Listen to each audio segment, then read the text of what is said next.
Pessoal, vamos falar sobre a situação na Ucrânia. Hoje, dia 18 de janeiro, são 8 horas da manhã aqui no Rio de Janeiro, 1 hora da tarde em Kiev, no momento que eu gravo esse vídeo, e temos uma notícia trágica hoje. Infelizmente, um helicóptero com o ministro do interior da Ucrânia, o Denis Monartyrsky, caiu próximo a Kiev. O ministro morreu no acidente, bem como alguns auxiliares que estavam com ele no helicóptero. O total de mortos chegou a 18 pessoas, sendo 9 no helicóptero e 9 atingidas no solo, inclusive 2 crianças, infelizmente. Não se sabe a causa do que aconteceu. Aparentemente o helicóptero tentou fazer um pouso de emergência, ou seja, estava com algum problema e só que na hora de fazer o pouso de emergência não conseguiu fazer a coisa de forma adequada, né? Poderia estar em pane, pode ter sofrido sabotagem, pode ser erro do piloto, enfim. Pode ter sido um acidente também, né? Os helicópteros têm andado muito baixo lá na Ucrânia para evitar eventuais ataques russos, então pode ter atingido alguma linha de transmissão, alguma coisa assim. Muito triste isso. A situação em Soledar se tornou trágica para os russos, tá? Para o grupo Wagner principalmente. Lembra que está tendo aquela briga entre o Prigozhin e o exército russo, né? E aí o que aconteceu? O exército russo falou para o Prigozhin: quer saber, já que você está dizendo que você conquistou Soledar sozinho, sem a nossa ajuda, a gente não vai ajudar mais não. E retirou o apoio de artilharia e de veículos pesados que estava apoiando o grupo Wagner lá em Soledar. O resultado disso é que agora os ucranianos podem atingir várias posições do grupo Wagner sem temer contra fogo de artilharia. Os caras estão morrendo igual mosca. E o Putin prometeu fazer hoje um discurso, hoje à noite, 8 horas da noite lá em Moscou, 2 horas da tarde aqui no Brasil, um pronunciamento sobre a operação especial, né? Alguns acham que ele pode decretar guerra, que ele pode falar em lei marcial, que ele pode falar em mobilização. Outros acham que ele não vai falar nada, vai ser só um discurso político qualquer, né? Hoje cedo, inclusive, ele esteve em São Petersburgo e fez um discurso lá em São Petersburgo falando propaganda pura, que a operação especial era a única maneira de trazer paz para o Donbás. Uma besteira, propaganda pura isso. Mas e à noite? Qual que será que vai ser o tema do Putin, né? Vamos ver esses e outros assuntos em detalhes. Essas notícias foram sugeridas por Peter de Sunguinha, a musa do verão, No Funny Nickname e várias outras pessoas. Obrigado aí ao pessoal que sugeriu a notícia. Obrigado a você que está assistindo o nosso vídeo. Se você gosta do nosso conteúdo, por favor, deixa o seu like e se inscreva aqui no canal, né? Pois bem, antes da gente entrar no assunto do dia, vamos dar uma olhada. Parece que se encerraram a operação de salvamento lá em Dnipro, daquele prédio que foi atingido pelo míssil russo. A contagem neste momento são 45 mortos, inclusive 6 crianças, e tem 79 pessoas com vários graus de severidade, né? Então, assim, essa contagem de mortos e feridos não é a final, porque eventualmente alguns dos feridos podem acabar morrendo, né? Mas as operações em si já acabaram. Dá para ver aqui que o entulho já foi totalmente retirado ali da região. Os outros prédios tiveram que ser abandonados, os prédios próximos, e agora vai ser um trabalho de reconstrução ali na região, né? Uma informação que emergiu sobre esse caso ainda foi uma imagem que capturou o míssil Ra-22 chegando a completa velocidade, sem nenhum impedimento lá no prédio. Ou seja, isso mostra que realmente não houve nenhuma interceptação, como sugeriu o Arestovich no dia. Depois ele até pediu desculpas, mas ele havia sugerido que o míssil poderia ter sido interceptado por defesas antiaéreas ucranianas, e isso teria feito ele mudar o rumo, mas não dá para ver aqui nessa imagem que ele foi direto lá. A gente já tinha visto isso também pelo som, né? Não houve nenhum som de interceptação. Esses mísseis são muito rápidos, então se houvesse alguma interceptação, teria que ser muito... teria que dar para ouvir próximo ao acidente em si, né? E a ONU já está pedindo que esse ataque seja investigado como um crime de guerra. Evidentemente foi um crime de guerra isso, um absurdo completo, né? Edifício puramente residencial, sem nenhuma instalação militar perto, realmente um absurdo completo que foi feito ali, né? Mas bom, infelizmente, como a gente falou, hoje a gente teve mais uma tragédia na Ucrânia, embora essa não dê para saber se foi algum ataque russo ou não. Pode ser sabotagem, pode ter sido um ataque russo ali. Mas aparentemente um helicóptero que estava com o ministro do interior da Ucrânia acabou caindo e caiu em cima de um jardim da infância. Tinha crianças no jardim da infância. Uma tragédia muito triste. Parece que 3 crianças vieram a falecer.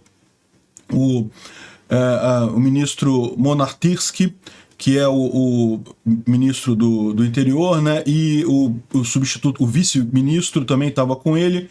E, na verdade, tinha vários auxiliares do ministério ali no helicóptero. Foi realmente alguma coisa bem séria, né?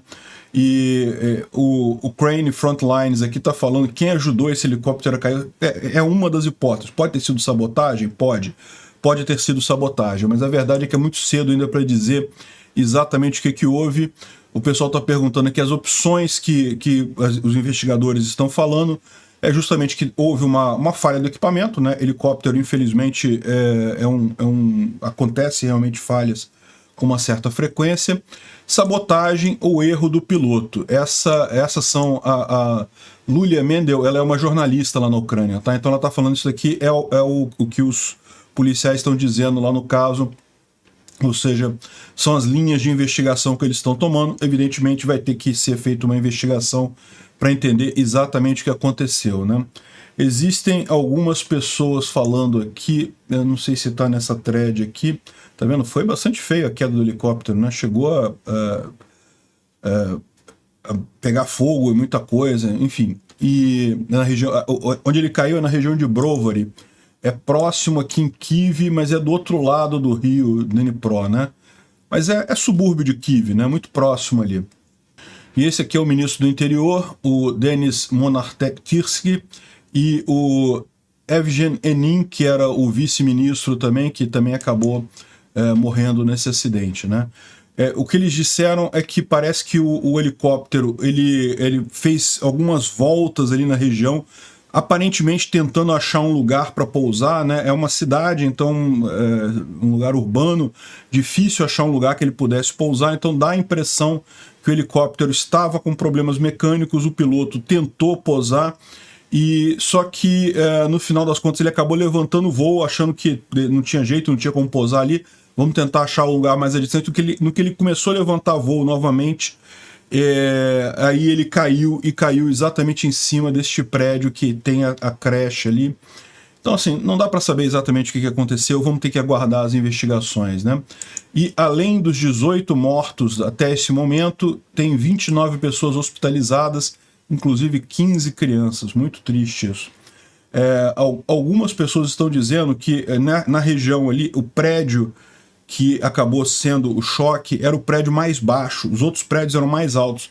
Então talvez o piloto ali na pressa, tendo que decidir, eu vou me chocar com o que, escolheu o prédio mais baixo para tentar evitar, né, mais mortes, mas no final das contas, infelizmente, o prédio mais baixo era justamente um jardim da infância.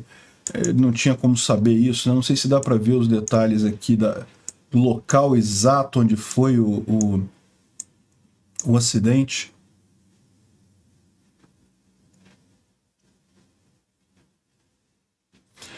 Aqui eles botam esses ícones, mas esses ícones não significam exatamente o lugar, né? Porque se você parar para pensar, aqui tem um parque, né? Então, se fosse uma questão de buscar um lugar para fazer uma aterrissagem de emergência, certamente aqui seria uma opção. A não ser que ele tentou por aqui, depois resolveu ir para o parque e aí aconteceu a tragédia, né? Enfim, vamos aguardar as investigações para saber exatamente o que houve nesse caso. De qualquer forma, muito triste. Aqui está falando 16 pessoas mortas, mas a gente sabe que já subiu esse número, foram 18 pessoas mortas, 9 no helicóptero e 9 no solo, inclusive 3 crianças, infelizmente, 3 crianças foram mortas, o número final, né? Bom, a gente não tem nenhum vídeo dos bombardeios aqui na área sul da Ucrânia de ontem para hoje, mas eles aconteceram, tá? Aquilo que eu falo para vocês, nem sempre a gente tem vídeo disso, porque depende de alguém lá no local filmar e colocar na internet, coisa e tal, né? Mas o War Monitor traz pra gente aqui, esse aqui é um comunicado, ele pegou do comunicado do próprio exército ucraniano, ele só traduziu, dizendo que foram atingidos 2 postos de comando, um local de concentração de tropas, um depósito de munição, uma estação de guerra eletrônica e um rádio uma estação de rádio localizada ali, né? Então, foi os vários alvos que houveram. A Ucrânia tem todos os dias feito esse tipo de ação ali. Agora, uma situação particularmente interessante está acontecendo em Soledar, né? Soledar, como vocês sabem, a situação lá, os russos tomaram a maior parte da cidade, mas os ucranianos ainda estão aqui nessa parte oeste da cidade, ainda resistem nessa região aqui. E agora o que está acontecendo? A gente falou sobre essa guerra entre o Prigozhin e o exército russo, né? Então, o exército russo disse que ele conquistou Soledar, que não foi o Prigozhin. O Prigozhin disse que foi tudo ele, que foi o grupo Wagner que conquistou Soledar, que o exército russo não estava lá. E, na verdade, a gente sabe desde o início, eu tenho falado para vocês aqui desde o início, que realmente tem gente do Wagner, tem gente do exército russo, então tem um grupo ali, uma mistura das duas coisas ali, né? Mas, enfim, a briga entre os dois acabou sendo isso. E aí, qual que foi o problema? Lembra que a gente falou que recentemente essa briga ficou mais pública porque o exército russo disse que tomou Soledar sozinho, aí o Prigozhin não gostou, falou um monte de besteira, aí agora parece que essa briga começou a atrapalhar a situação. Segundo estão dizendo, eu vou tocar para vocês aqui daqui a pouquinho o vídeo do cara falando isso, segundo estão dizendo, essa briga levou o exército russo a não dar apoio de artilharia e de veículos pesados para o grupo Wagner aqui. Então o grupo Wagner está ocupando Soledar, mas sem apoio de artilharia e sem mecânica blindada, né? Sem blindados pesados. E aí, ou seja, os ucranianos estão fazendo a festa aqui, destruindo tudo quanto é agrupamento de Wagner, depósito. Então esse caso aqui, ó, é um desses casos. A situação em Soledar está tornando fácil para os drones verem os depósitos de munição russos e pontos de concentração de tropas. E basicamente Soledar virou um kill box, né? Uma brincadeira ali, um lugar para brincar da artilharia ucraniana, né? Como não tem artilharia do outro lado, porque o grande problema da artilharia é esse, né? Se você dá um tiro, você revela a sua posição. Se você faz um disparo com artilharia, você revela a sua posição. Então a artilharia do inimigo vai evidentemente tentar acertar a sua artilharia. Então você tem todo um processo de dar um determinado número de tiros, depois tem que mover aquela artilharia para outro lugar, para poder dar mais alguns outros tiros, então é um trabalho muito complicado e limita a quantidade de tiros, de disparos que você consegue fazer com a sua artilharia, né? Então agora que não tem artilharia do outro lado, os caras podem fazer a festa, não precisa ficar se preocupando com isso, né?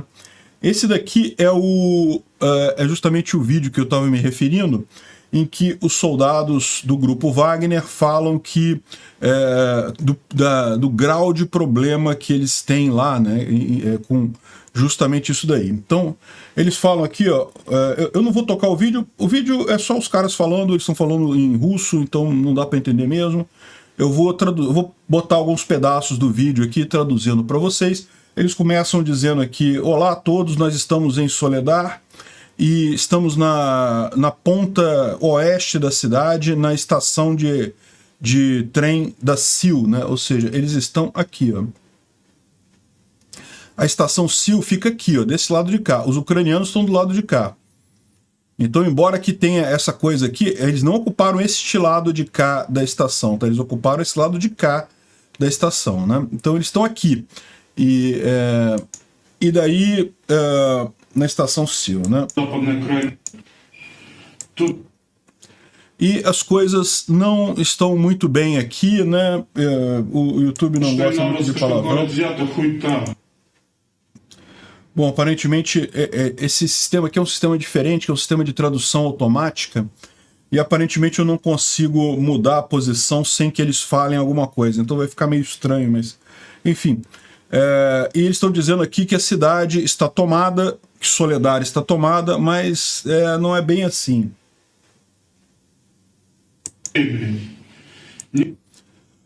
As bombas de artilharia, né, os projéteis de artilharia vêm de todos os lugares.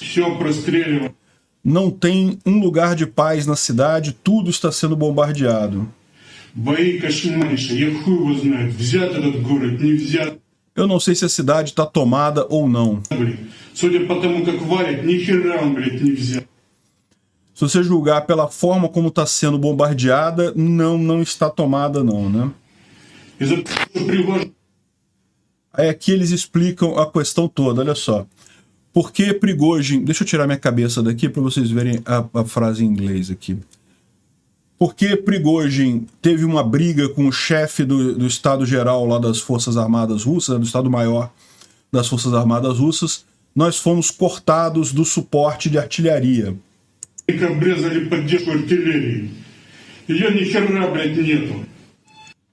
Não tem artilharia nenhuma aqui. A artilharia ucraniana está aqui. Está gritando para nós o quanto ela é saudável.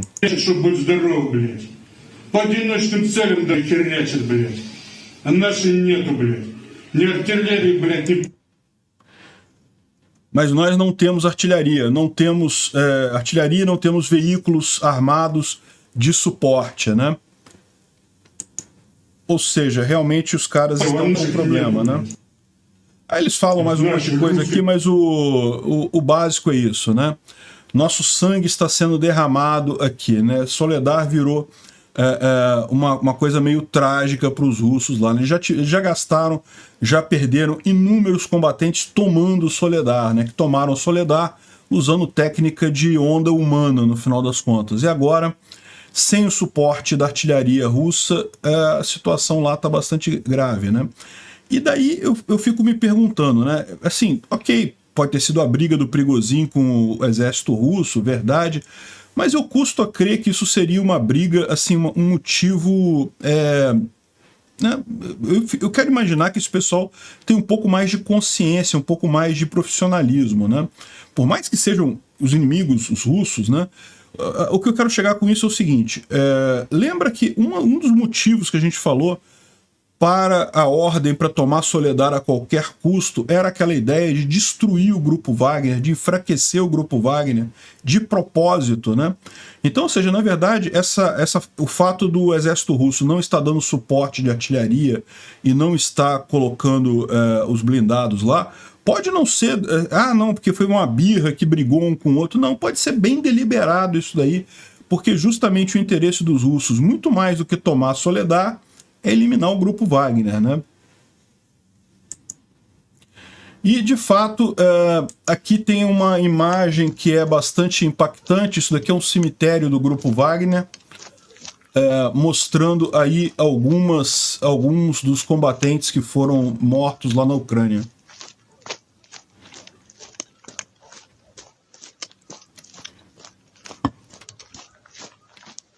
Realmente impressionante a coisa, né?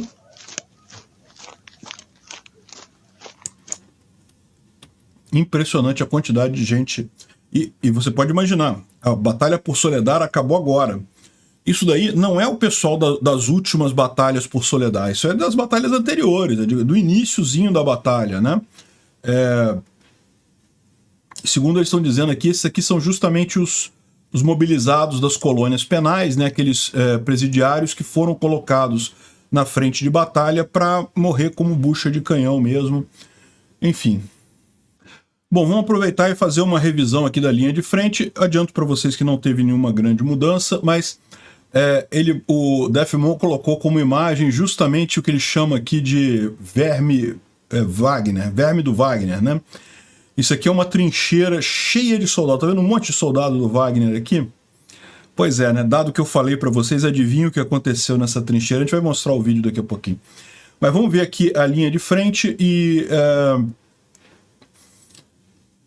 como a gente mencionou nos últimos vídeos, está aquecendo um pouquinho lá, essa semana está um pouquinho mais quente, mas a expectativa é que no final de semana as temperaturas voltem a cair ali na região da linha de frente. O Defmon começa falando aqui sobre a região de Svatov, né, em que ele diz que se os ucranianos conseguirem fincar o pé aqui em Novoselivka, eles vão ficar numa posição muito boa para tomar Kuzemivka e essas outras cidades aqui, né. Se você olhar aqui no mapa, Svatov está aqui, Novoselivka está aqui, Kuzemivka está aqui. Kuzemivka está na mão dos russos, né? Novoselivka, os ucranianos estão aqui em Novoselivka. Esse aqui já é a zona de batalha há bastante tempo. Mas ainda não é considerada tomada pelos ucranianos, por quê? Porque é uma região que ainda sofre muitos ataques dos russos aqui. Então o que ele está dizendo aqui é que se os ucranianos conseguirem de fato tomar Novoselivka, Kuzemivka deve cair muito rapidamente, né? E essas outras cidades aqui todas devem seguir, né? Como vocês podem ver, elas todas já estão, os ucranianos já estão avançando em todas essas 4 cidades aqui, que são as 4 defesas de Svatov, né? Mas a verdade é que não tem ainda o domínio sobre elas, ainda são cidades contestadas, todas elas aqui, né? E aí ele fala que provavelmente a estratégia ucraniana aqui, depois de tomar essas cidades aqui, os ucranianos precisam estar com essas cidades controladas para evitar contra-ofensivas ou contra-ataques russos. Eles provavelmente vão aproveitar e vão vir por essa região aqui mais alta em direção a Sosnovyï. Sosnovyï é uma cidadezinha aqui próxima a Svatov, um vilarejo próximo a Svatov, que tem a grande vantagem de, por ser no alto, permitir controle sobre as vias aqui, ó, onde chegam os suprimentos para Svatov. Então, se os ucranianos conseguirem tomar essas 4 cidades aqui, que são a defesa de Svatov, eles devem ter facilidade em avançar por aqui para bombardear essa região aqui. É lógico, eles poderiam vir pelo sul também aqui pela P07, que na verdade, depois ela se junta com a P66 aqui, que é a via principal, mas provavelmente aqui tem um grande número de tropas russas aqui, né? A quantidade de russos aqui defendendo essa região deve ser muito maior, porque a P66 sempre foi uma estrada muito estratégica aqui, né? Aqui ele mostrando uma foto daquela região que a gente falou ali, de Sosnovyï, vendo Svatov, tá vendo? Svatov fica todo aqui embaixo. Repara como é que realmente daqui dá para ter uma visão muito boa das estradas aqui, ó, uma chegando aqui de norte, outras aqui de leste. Então realmente é um controle muito grande sobre ali. A questão toda é que até aqui os ucranianos ainda não conseguiram retomar completamente essas 4 cidades aqui, né? Elas estão na zona ali de luta. Os ucranianos têm avançado aqui cada vez mais, mas ainda não tomaram completamente, né? Além disso, eles colocam aqui que tomar essas 4 cidades aqui vai permitir que os ucranianos liberem essa via P07, pelo menos um pedaço dela, um trecho grande dela, e ela pode ser usada exatamente para abastecer essas tropas aqui e as tropas que vão fazer o ataque a Svatov. Então, é realmente muito estratégico isso daqui, e os ucranianos têm avançado nessa região, né?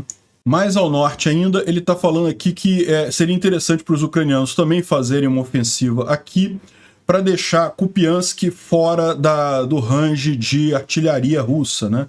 Kupiansk ainda está no range de artilharia russa, e isso pode ser complicado. É importante tirar ela fora para dificultar qualquer tentativa russa de avanço aqui na região, né?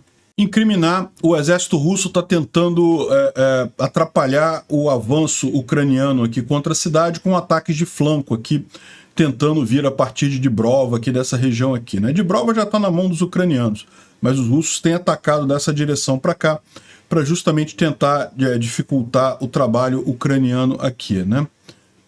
Mas os ucranianos estão avançando aqui e estão avançando bem nessa direção.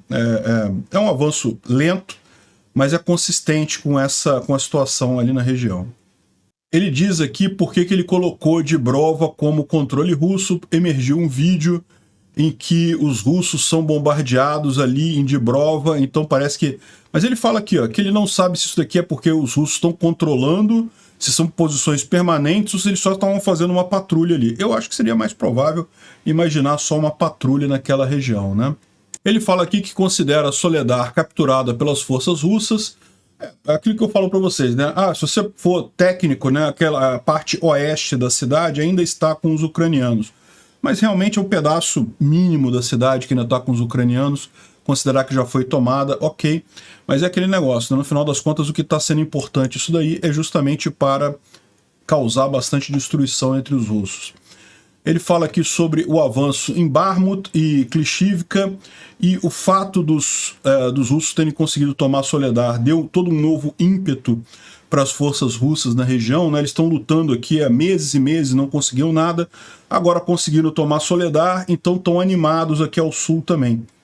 Mas, pelo menos ontem, não tiveram grandes avanços por aqui, mas parece que a intensidade dos ataques nessa região subiu bastante novamente, né? Tanto que de ontem para hoje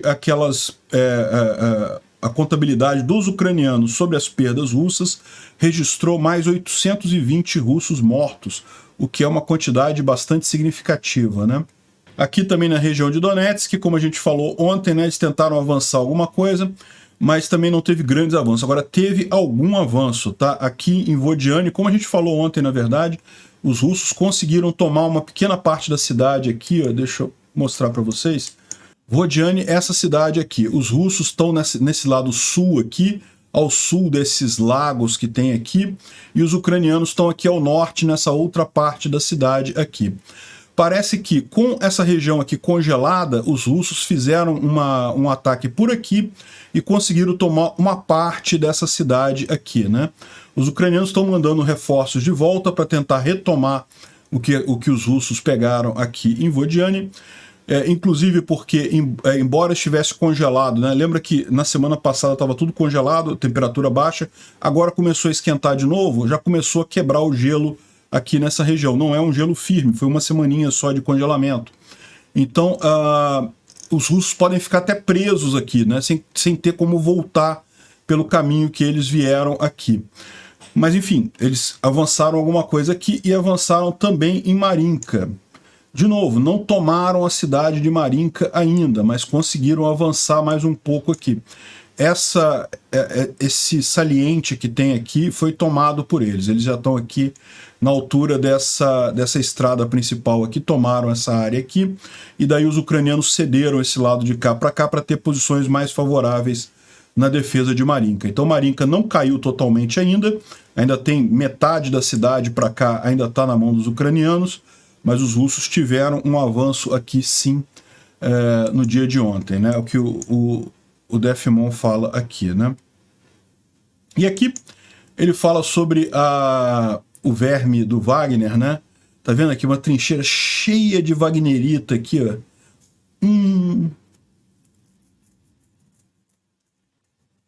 Isso aqui lá em Soledar também, né?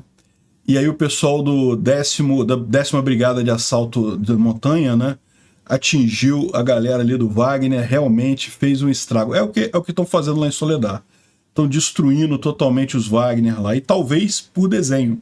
Os russos esperavam exatamente isso, né? Bom, o Arestovich fez mais uma live ontem e ele falou ainda sobre a demissão dele, que ele havia sido demitido, na verdade, um ano atrás também, mais ou menos no dia 18 de janeiro. E no final das contas eles falaram que não vai ter briga, não vai ter conflito, melhor a gente, depois da guerra a gente vê quem é que fez o que errado, nesse momento não é momento de ficar procurando culpado e coisa e tal, né? E que eles vão continuar as lives, essas lives deles são muito assistidas lá na Ucrânia, 1,6 milhões de visualizações todo dia a live do Arestovich atinge, então dá para você ver, fazer uma live todo dia que dá 1,6 milhões de views. Você pode ter ideia da importância dessa live, né? E aí depois o Dmitry traduz do ucraniano aqui para o inglês e a gente fala um pouco sobre o que eles disseram nessa live também por lá. Dá para ver que realmente é importante para tranquilizar, para o povo ucraniano sentir que sabe o que está acontecendo na guerra, né? Ele falou que sobre Soledar não tem nenhuma novidade, os russos querem contornar Bakhmut, né? Querem fazer um cerco a Bakhmut, muito difícil de fazer. Ele falou que o Putin pediu ao Gerasimov, a tarefa do Gerasimov é tomar toda a região de Donetsk até o fim de março, né? E o número de tropas russas no território da Ucrânia subiu para 340 mil. Então, realmente, eles estão planejando algum avanço ali, né? Então, ele está também subscrevendo aquele pessoal que acha que os russos estão preparando, sim, uma ofensiva grande aí no próximo tempo, mas que não deve ser nada nas próximas 2 ou 3 semanas.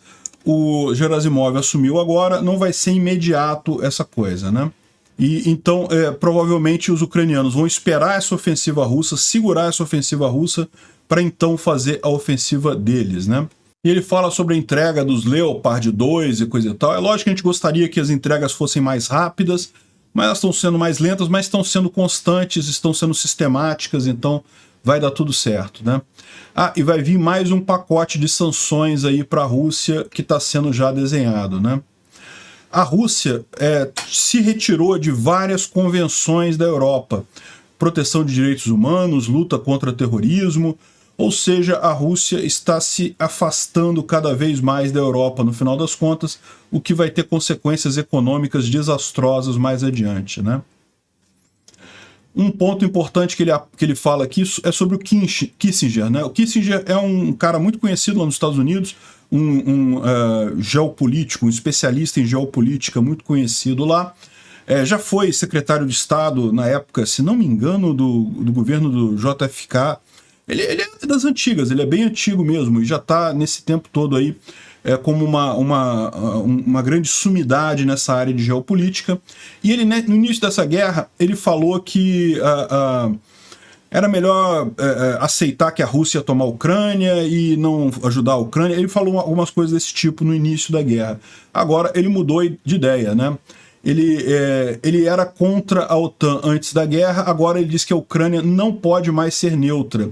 É preciso que ela entre para a OTAN o mais rápido possível, né? E precisa de mais suporte dos Estados Unidos e da Europa, justamente porque ele está percebendo que é aquele negócio, o Putin, se deixarem o Putin tomar a Ucrânia, ele não vai parar ali, ele vai incomodar o resto do Ocidente por muitos anos ainda, né? O Instituto para o Estudo da Guerra traz aqui que o Shoigu falou no dia 17, né, ontem, que ele vai implementar aquela grande reforma das forças russas, né, que vai expandir o exército russo para 1,5 milhão de pessoas e coisa e tal. Mas como a gente falou, isso não é uma coisa rápida, tá? Isso é um projeto mais de longo prazo. Não dá para saber se vai ser útil para essa guerra da Ucrânia ou se isso é uma visão de mais longo prazo e sequer se eles vão conseguir fazer isso, dada a situação do exército russo, né? Agora, ele fala aqui que o Putin pode anunciar uma segunda onda de mobilização para expandir o exército dele nos próximos dias. Tão cedo quanto 18 de janeiro, ou seja, hoje. A gente vai ver daqui a pouquinho que tem um pronunciamento dele que estão falando que ele vai falar hoje, tá? Na verdade, não houve um anúncio oficial de que ele falaria hoje, né? E ele fala aqui sobre aquelas linhas do Gerasimov para aumentar o profissionalismo nas forças russas, né? Eu imagino que ele está se referindo aqui à questão de todo mundo se barbear, parar de usar celular e coisa e tal, e que ele está falando que vai ter bastante crítica nisso daqui, né? Bom, isso daqui é o aviso que saiu, tá? Saiu aqui na Octagon, que é uma revista em russo, tá? A gente traduziu, eu usei a tradução automática aqui para trazer para o inglês, e tá dizendo aqui que o membro da administração da região de Zaporizhia, o Vladimir Rogov, anunciou que o Putin fará um grande pronunciamento hoje, dia 18, às 8 horas da noite, lá em Moscou, dá umas 2 horas da tarde aqui no Brasil. Então vai ser depois que esse vídeo saiu, a gente não sabe ainda o que ele vai falar exatamente. Mas é importante notar, pode ser que ele nem fale, porque no final das contas é um cara que falou, ele que avisou que ele vai falar. Se ele vai falar mesmo, assim, não teve nenhum anúncio oficial de que ele falaria algo hoje, né? Vamos aguardar para ver o que é. Agora, para pensar, se for justamente uma coisa como mobilização, os russos estão muito preocupados do pessoal estar fugindo da Rússia, então eles podem ter deixado para falar de surpresa mesmo, né? E aí tem várias especulações sobre o que o Putin falaria hoje às 8 da noite. E aqui um canal de repórter, né, falando que parece que ele vai anunciar hoje o fim da operação militar especial, né? Lembra que os russos não chamam a guerra na Ucrânia de guerra, para eles é uma operação militar especial. E dizer que essa operação militar especial vai acabar certamente não significa para os russos retirar as tropas, significa que ele vai declarar guerra. Isso é uma possibilidade do Putin declarar guerra contra a Ucrânia, e daí isso dá a ele muito mais vantagens em termos de mobilizar. Ele pode mobilizar qualquer pessoa na Rússia a partir desse momento, ele pode exigir de qualquer indústria que fabrique itens militares, então dá muita força para ele uma declaração de guerra. Eu acho pouco provável, tá? Até porque isso provavelmente seria usado numa negociação eventual, né? Então eu não acredito que ele faça isso. E o Igor Shusko, ele levanta aqui quais seriam as outras possibilidades, né? Uma declaração formal de guerra contra a Ucrânia, como a gente falou, anunciar mobilização, anunciar lei marcial, né? Pode ser que seja isso que ele vai falar hoje à noite, ou pode ser que não seja nada, pode ser que seja só propaganda, né? Hoje pela manhã, por exemplo, ele esteve em São Petersburgo, ele visitou o memorial ao cerco de Leningrado, né? São Petersburgo, que na época se chamava Leningrado, foi cercada durante a Segunda Guerra, durante muito tempo, e aí morreu muita gente, muitos civis, muitos militares ali, então tem um memorial lá. E ele foi lá e no discurso ele falou só propaganda básica, né? Nós sofremos por muito tempo, tentamos chegar a um acordo por muito tempo, mas no final simplesmente fomos enganados. Nós fizemos tudo para resolver a situação por meios pacíficos. Esse cara, eu não sei, ele não ouve ele mesmo falando isso, não. Os caras invadiram a Ucrânia, que história é essa? Que meio pacífico é esse, né? Enfim, mas esse discurso aqui não é o discurso que falaram que ele faria 8 horas da noite. Esse aqui foi mais cedo. Foi hoje cedo, né? Na parte da manhã, lá em Leningrado, né? Parece que ele também comentou aqui, ó, a luta em Donbás não parou desde 2014. Tudo que a Rússia está fazendo agora é uma tentativa de acabar com a guerra. Não é uma tentativa de acabar com a guerra. Vocês aumentaram a guerra. Isso não é como se acaba com a guerra. Enfim... o discurso dele em São Petersburgo foi propaganda pura. Vamos ver se vai ter o discurso às 8 da noite, porque, de novo, a gente não tem certeza e o que ele vai falar, né? A gente fala sobre isso no vídeo de amanhã. Bom, a embaixada russa na Suécia colocou esse post aqui, né? Tentando fazer crítica aos europeus, mas acabou cometendo um ato falho, né? Então aqui, ó, é o tweet original, tá? Eles não apagaram não, ainda tá aqui com 3.500 views, eles devem estar felizão porque tá tendo muita view esse tweet deles, né? Então eles colocaram o preço do litro de gasolina em toda a Europa, mostrando que como na Rússia é baratinho e coisa e tal, e nos outros países da Europa como é cara a gasolina e coisa e tal. Só que, olha só como é que tá a Ucrânia aqui, ó. Crimeia tá amarelinha, toda a região do Donbás aqui tá amarelinha. Então, ou seja, a embaixada da Rússia na Suécia reconhece que a Ucrânia tem direito a toda essa área, que isso daí é Ucrânia, não é a Rússia, né? Enfim, não quer dizer nada isso, mas é um ato falho, né? Estão deixando passar isso daí. Isso aqui foi uma imagem que saiu aqui na internet, muito interessante, dos drones FPV ucranianos adaptados. Tá vendo aqui? Um deles com a munição e mais um monte aqui que foi doado. O pessoal preparando isso para ser usado pelas tropas lá na linha de frente. Realmente muitos drones que eles têm usado nisso. A gente falou sobre isso ontem, né? Tem feito diferença. Os russos estão apavorados com esses drones e os ucranianos conseguem produzir um monte, porque isso aqui é baratinho, é $400 isso daqui. Em termos de equipamento de guerra, é muito barato, né? Então, estão fazendo a festa com esses drones. Realmente isso vai mudar guerra daqui para frente.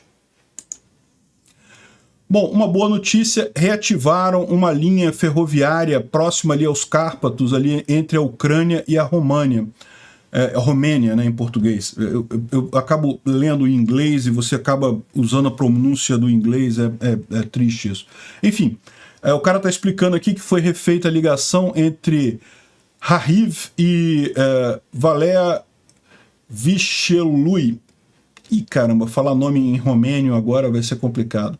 Enfim, é uma estrada de ferro que tinha na época soviética, aí depois, com a independência dos países, ela acabou ficando abandonada, então a Ucrânia reconstruiu essa área em verde aqui, a Romênia, essa área em vermelho aqui, são 2 pontos, tá vendo, de ligação aqui, de forma que essa rodovia vai poder ser reativada. Agora, uma coisa que é chato é que ainda é na bitola soviética, né?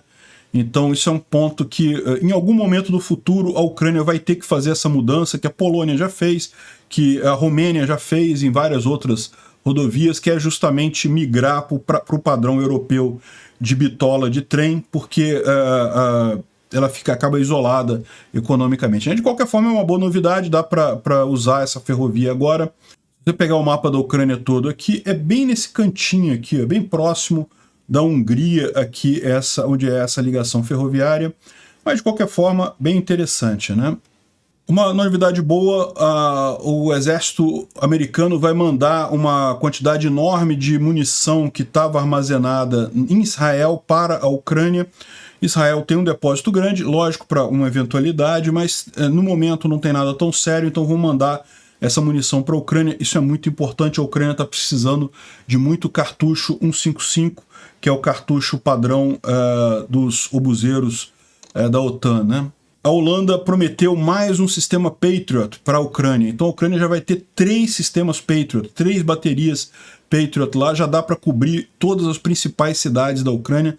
É algo extremamente positivo isso, né? O treinamento já está acontecendo lá nos Estados Unidos, como a gente falou. É uma turma com 100 militares ucranianos que vai aprender a usar o Patriot, né? O Patriot requer mesmo uma quantidade grande de militares, e a ideia é que esses militares depois possam replicar esse conhecimento dentro da Ucrânia, treinar as outras pessoas que vão fazer as outras baterias, né? Imagina-se, a primeira bateria do Patriot vai ser instalada perto de Kyiv, então ela deve ficar não apenas para proteger a cidade de Kyiv, mas também para servir como um mecanismo de treinamento para as outras, né? Aí você vai ter mais 2, onde é que eles vão colocar? Aí eu não sei, talvez Lviv e a frente de batalha, não sei, né? Enfim, é uma boa novidade ter 3 disso daí, né? Foi muito marcante o discurso lá em Davos, na Suíça, da primeira-ministra da Finlândia, a Sanna Marin, em que ela falou, olha só, se a Rússia ganhar essa guerra na Ucrânia, nós teremos décadas desse tipo de comportamento à nossa frente, ou seja, da Rússia ameaçando outros países ali na região. O custo que isso vai ter para os outros países vai ser enorme, é aquilo que a gente fala. O mais barato para o resto da Europa é armar mesmo a Ucrânia para encerrar esse assunto de uma vez, né?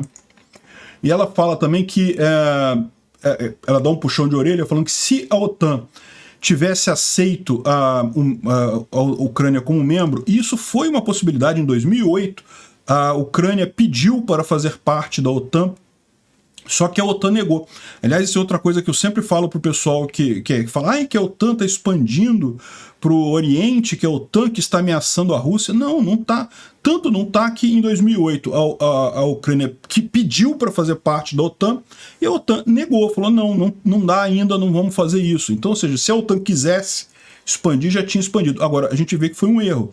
Se a Ucrânia tivesse entrado para a OTAN em 2008... nada disso teria acontecido, né? A gente teria evitado essa confusão toda. E essas conversas todas lá no Fórum Econômico Mundial estão deixando o cachorrinho do Putin, o Medvedev, chateado, até porque a Rússia não foi convidada para o Fórum Econômico de Davos, e aí ele está falando, não, porque você tem que conversar de economia, não pode conversar de guerra e coisa e tal. Infelizmente, no momento, o assunto guerra na Ucrânia é o mais relevante para a economia de tudo.